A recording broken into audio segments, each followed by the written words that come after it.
Yes, so this is the production possibility curve. Here good A is showing you the butter and good B is showing you the gun. So one is a consumer good and the other one is a capital good. Here I am showing you three combinations, that is A, B and C. Here you can very well see here, if you choose for combination A, that is you are producing this much of good B and this much of good A. So here in all these points it is a combination showing here. So all those, so PPC means it shows all possible combinations of two goods that you can produce with the given level of technology. This is your technology or this is your resources bar. Beyond this you cannot produce. And under this if you produce, that is a under consumption of resources, or you can say under utilization of resources.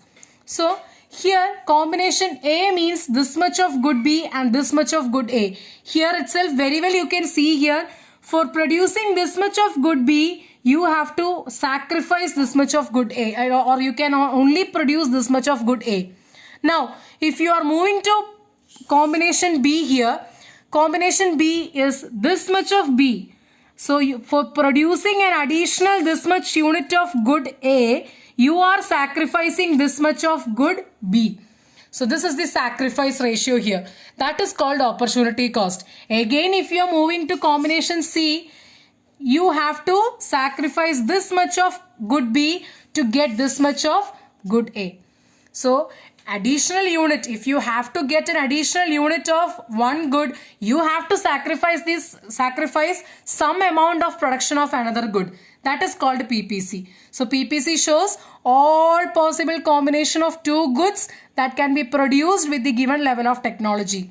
So first assumption, as I told you, it is the technology remains constant, resources remains constant, as well as the economy is a two good economy. Okay, so good A and good B, only these two goods are produced in the economy, that is butter and gun. Butter for consumers, gun for capital needs, that is the capital good.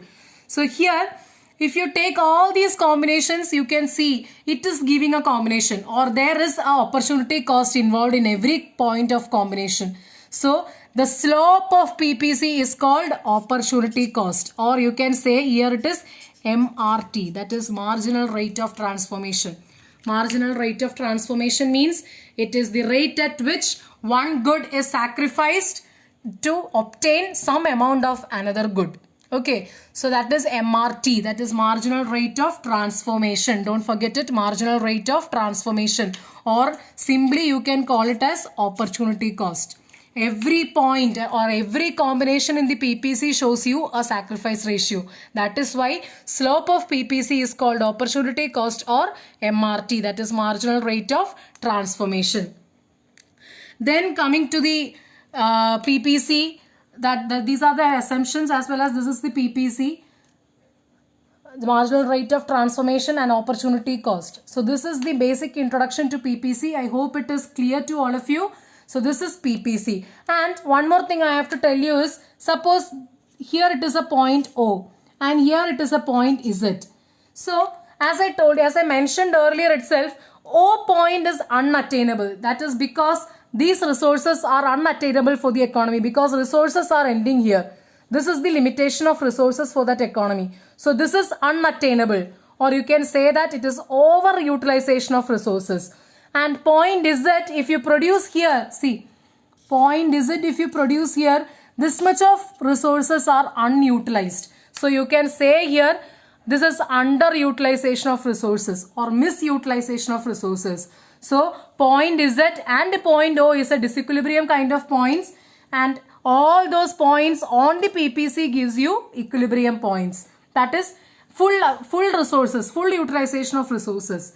Neither it is underutilization nor it is overutilization. So point Z and point O is unattainable, because at point O resources are unattainable because this is the limitation of resources.